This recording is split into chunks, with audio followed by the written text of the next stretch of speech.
तरह की औपचारिकता से परे अब आज की ये गोष्ठी अपने पड़ाव की ओर है और अब वो लम्हा है जब हम अपने मुख्य अतिथि प्रोफेसर अब्दुल बिस्मिल्लाह साहब को सुनना चाहेंगे।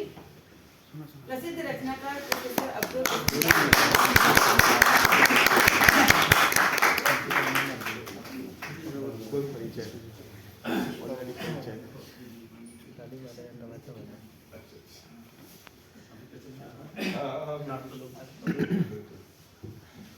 दोस्तों, ये हम सबके लिए प्रसन्नता का क्षण है कि आज एक नए सुशील द्विवेदी का कविता संग्रह ये हमारे हाथ में है और इस पर बात करने के लिए हम सब यहाँ एकत्र हुए हैं, आप सब लोग आए हुए हैं। तो ये बहुत ही सुखद है।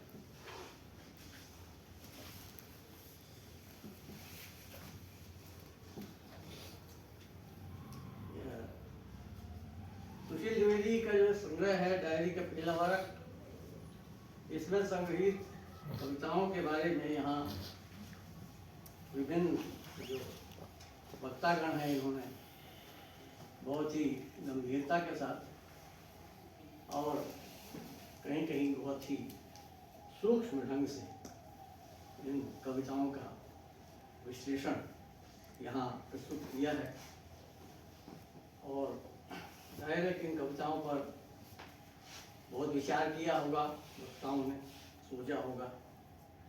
इसलिए मैं मुख्य अतिथि या अध्यक्ष होने के नाते उन सबको धन्यवाद देता हूँ कि उन्होंने इन कविताओं को इस योग्य समझा कि उनको गहराई के साथ पढ़ा, उन पर सोचा और यहाँ पर उन्होंने अपने महत्वपूर्ण विचार रखे।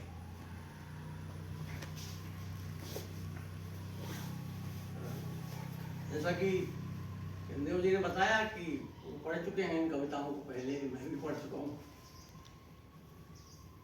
और मैंने इसमें जो लिखा है वो इसमें छपा भी, जिसे आप लोग पढ़ेंगे।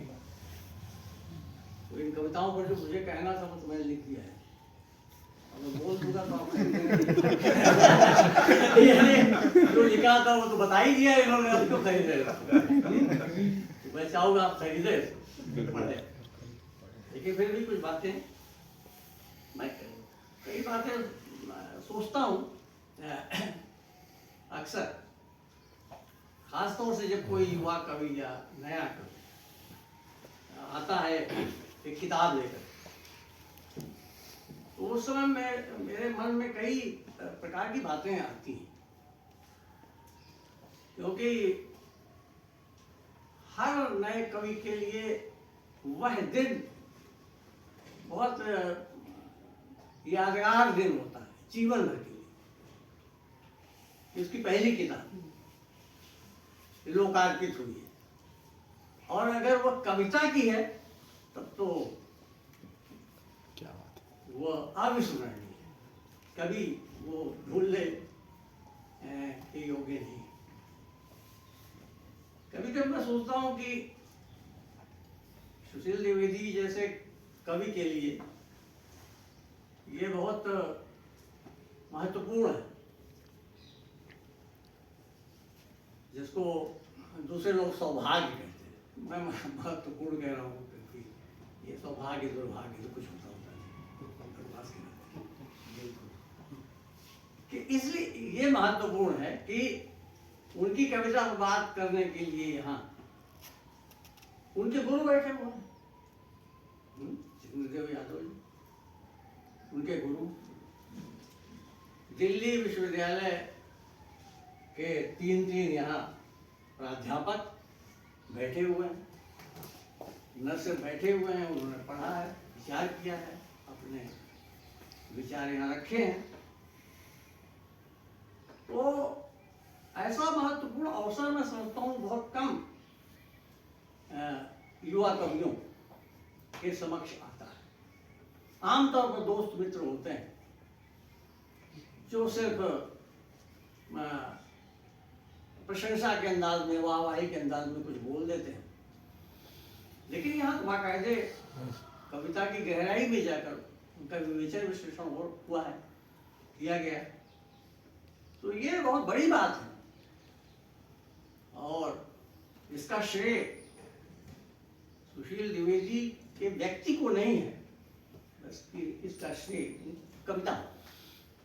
कविताएं ऐसी न होती तो ऐसी बातें भी न होती। एक बात और दिमाग में आती है तो कि प्रायः जब कोई नया कवि कविता की दुनिया में प्रवेश करता है, उसके सामने दो चीजें ऐसी होती हैं जिनसे वो बच नहीं पाता। प्राय सुशील द्विवेदी बचे हैं। दो बातें वो कौन सी होती हैं जिनसे बचना बहुत मुश्किल होता है। एक तो चीज होती है जो, क्योंकि ये विद्यार्थी में, और वो भी साहित्य के विद्यार्थी और उसी भाषा के साहित्य के विद्यार्थी जिसमें वो कविता लिख रहा है, हिंदी। तो हिंदी में जो कविताएं पाठ्यक्रम में पढ़ रहे होते हैं ना, उससे मुक्त होना बड़ा मुश्किल हो जाता है। लेकिन सुशील द्विवेदी तो मुक्त है, उनके है पाठ्यक्रम का कोई असर नहीं इनका। मैं खुद बता दूं कि मैं जब कविताएं लिखता था तो आंसू हमारे पाठ्यक्रम में था। तो पूरी किताब होती थी पाठ्यक्रम में, ये नहीं कि 4 छंद लगा दिए। तो बीए पढ़ते थे, आंसू लगा हुआ था। इतना प्रभाव पड़ा आंसू का कि लगभग उसी तरह के उतने ही छंद मैंने लिखवाए।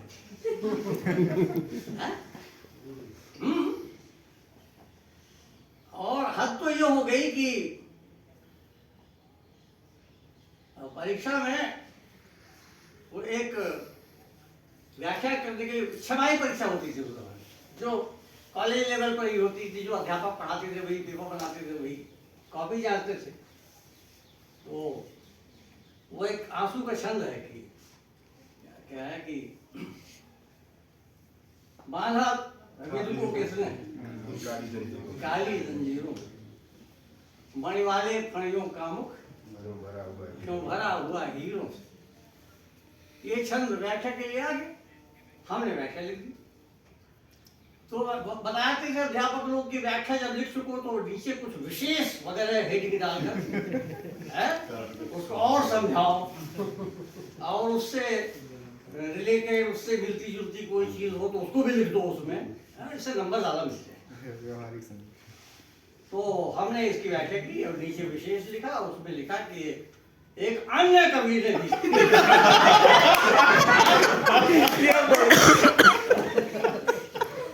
ये बढ़िया, इस एक अन्य कवि ने भी इसी भावभूमि की पंक्तियां लिखी हैं, निम्नलिखित पंक्तियां।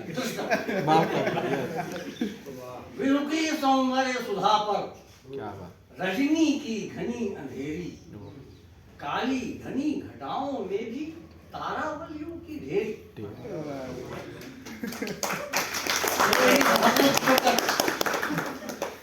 हमने लिख दिया। अब जब कॉपी भी जल गई उसके बाद कॉपी लौटाते थे अध्यापक, आए पांडे जी के भैया और पांडे पढ़ाते थे, लौटाया तो मुझे रोक ली। हाँ भाई, ये किस कवि की मैंने कहा मुझे याद नहीं पड़ा। कहें देखो ये उद्धरण दिया करो तो कवि का नाम भी कवि का नाम भी लिखा, भविष्य में ध्यान रखना। आज तक ध्यान है। तो मैं ये कह रहा था कि यहाँ इसको सुनाने का मतलब ये कि हम जैसा पढ़ते हैं पाठ्यक्रम वैसे लिखने की कोशिश करते हैं, ये लगभग बीमारी की तरह हो जाती है। इससे मुक्त होना बड़ा मुश्किल होता है। तमाम इंजेक्शन लगाएगी, टैबलेट खिलाएगी, तब मुक्त होते हैं। बड़ी मुश्किल से हम सब मुक्त हुए। सुशील द्विवेदी तो आरंभ में ही मुक्त हो चुके, बिल्कुल कोई प्रभाव नहीं हुआ। अब मैंने दो बातें कही थी, एक तो इससे बचे जी, दूसरा किससे बचे, जो तात्कालिक रचना व्यापार, रचना के नाम पर व्यापार होता है, उसकी तरफ आकर्षण बहुत होता है। और इस दौर में यह व्यापार बहुत कुत्सित ढंग से बढ़ा। फेसबुक की कविता, व्हाट्सएप वाद, हाँ ये सब लिखना चाहिए यार, आलोचना ने हिंदी आलोचना माना जी बिल्कुल सही। इन समूह के माध्यम से, ये जो नई तकनीक के माध्यम से तथा कथित कविताएं, इस तरह की कविता का व्यापार जो हमने देखा पिछले दिनों, उनसे ही बच गया कवि। थोड़ा यानी यह एक बड़ी बात है किसी नए कवि के लिए कि वो अपने सामने उपस्थित दो प्रकार के अतियों से कोई अपने को बचा ले जाए, और ऐसा ही कवि अपना मार्ग बना सकता है। बहुत बढ़िया। वरना या तो वो पिटी पिटाए मार्ग पे चलेगा, या जो नए लोग झाड़ झंखाड़ काट काट के किसी तरह कोशिश कर रहे हैं उन्हीं में घुस जाएगा। तीसरी राह नहीं बना, अपनी राह नहीं बना पाएगा। करना है ऐसा। तो यह एक बड़ी बात है कि सुशील द्विवेदी ने अपनी कविताओं के माध्यम से अपने लिए मार्ग बनाना आरंभ कर दिया है। मैं नहीं कहता कि मार्ग बना दिया, आरंभ कर दिया। और जब आरंभ कर दिया है तो जाहिर है वो बना लेगा। और हो सकता है कि उस मार्ग पर चलने वाला वह अकेला कवि न हो, कुछ अन्य कवि भी उस मार्ग पर चल पड़े, तो यह बड़ी बात है। तो है ना कि लीक छाड़ तीने जो है शायर स्लिंग सपोर्ट है। तो मेरा विचार यह है कि इन कविताओं को इस रूप में देखा जाना चाहिए। इनमें क्या है, इनके विषय क्या हैं, ये अपना इनका महत्व है, लेकिन मेरी दृष्टि में सर्वाधिक महत्व इस बात का है कि जो कवि को अन्य लोगों से भिन्न कर जो बात वो ये है? और कविता में क्या विषय है इन पर विस्तार से लोगों ने बता दिया।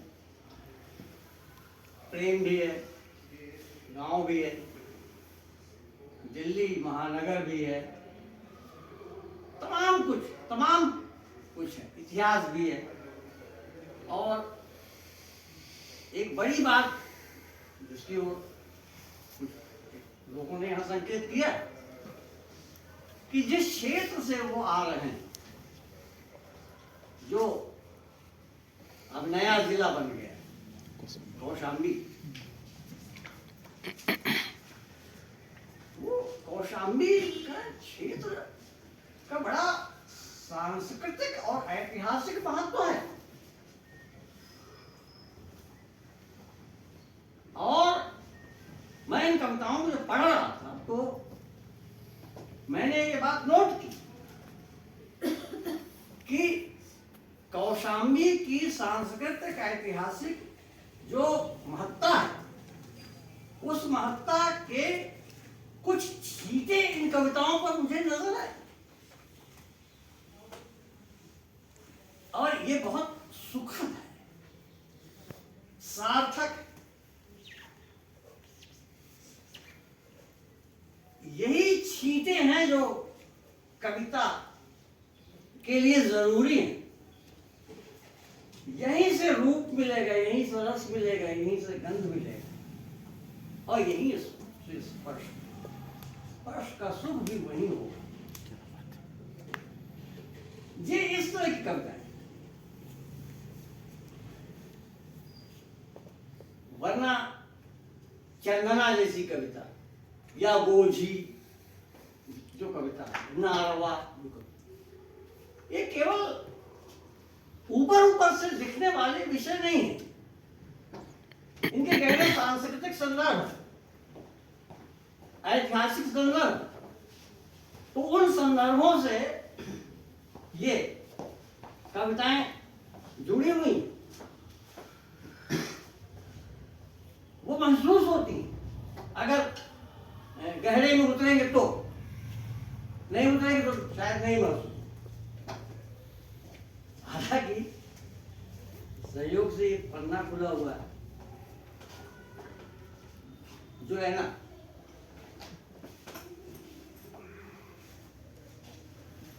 मैं पहले इस कविता को पढ़ी, बात को कोई ध्यान नहीं आई मुझे। अभी मैं ऐसे बैठे बैठे कि बार बार ये खुल जाती थी, अभी यहाँ भी खुल गई। इसमें इन पंक्तियों को ऐसे ध्यान गया मेरा कि जो है ना, अपनी हीरक पुरानी मौन गाथाओं को हर रात अनावृत करता है, कुछ जोड़ता है और बहुत कुछ दीवारों के सन्नाटे में छिपा देता है। जैसे हम छुटपन में गेहूं के रास में छिपा देते थे आम, जैसे छुपा देते थे खोखे में चवन्नी, जैसे छुपाते थे गरोलों में सपने, जैसे छुपाते थे आंचल में चेहरा। पता नहीं कवि को मालूम है कि नहीं, मुझे नहीं पता। लेकिन यहाँ इसको अभी अभी पढ़ते हुए मुझे एक लड़की की याद आई।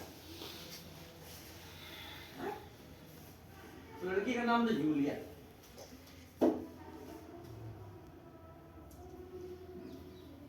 वो जूलिया की याद क्यों आती है? वो जूलिया भैया रही थी वहां, सब जुड़े, उसी के नाम पर जूलियाना। जूलियाना जूलिया के नाम पर है। वो एक अंग्रेज अफसर की बेटी थी, वो आई थी यहाँ बहादुर शाह जफर से मिलने के लिए। तो वहां सराय हुआ करती थी, दिल्ली के चारों तरफ सराय थी, उसको सराय जुलेना नाम है उसका, सराय जुलेना। और उसके आगे सब जंगल हुआ करता। तो अगर शाम हो गई तो आप शहर में जा नहीं सकते, सराय में रुकिए, क्योंकि बादशाह सलामत की परमिशन जब तक नहीं मिलेगी, उनको बताया जाएगा डिटेल कौन आया है, कौन क्यों मिलना चाहता है, तभी आप जाकर मिल सकते। अब वो जूलिया को लेकर अफसर आया हुआ है, लेकिन वो नहीं मिल पाए तो वहां सराय में रुक गए। वो जूलिया घूमती हुई दिखाई पड़ती है इस कविता में, क्योंकि वो जानता हूं मैं, इसलिए कविता को समझने के लिए कविता के बैकग्राउंड को भी जान लेना बहुत जरूरी होता है। जैसे मैंने कौशाम्बी की बात की, जो कौशाम्बी के बैकग्राउंड को नहीं जानेगा वो इन कविताओं को नहीं समझ सकता, या कम से कम उस गहराई तक नहीं जा सकता। जूलिया का बैकग्राउंड मुझे पता है, इसलिए शायद मैं इन पंक्तियों में जूलिया को लगा ढूंढने। नहीं जिसे पता होगा वो तमाम पूंजीवाद और फलानावाद ठिकानावाद कर देगा, कुछ नहीं मिलेगा उसको। तो अब सवाल ये कि ऐसी कविताएं सुशील द्विवेदी क्यों लिख पाए या कैसे लिख पाए? निश्चित रूप से एक द्वंद्व, जब कोई कवि किसी बहुत गहरे द्वंद्व से गुजरता है, तभी वो इस प्रकार का रचना कर्म कर, अन्यथा नहीं। तो ये पीला वर्क, पीला रंग सिर्फ अवसाद का रंग नहीं, ये वासंती सुषमा का भी रंग है। क्या अब आए ये हुआ ये बात ये तो बात उम्मीद से ये है बात। अवसाद से हम वासंती रंग की ओर बढ़े इन कविताओं के सहारे। सहारे। धन्यवाद। बहुत बहुत बहुत शुक्रिया सर इतनी खूबसूरत बातों के लिए।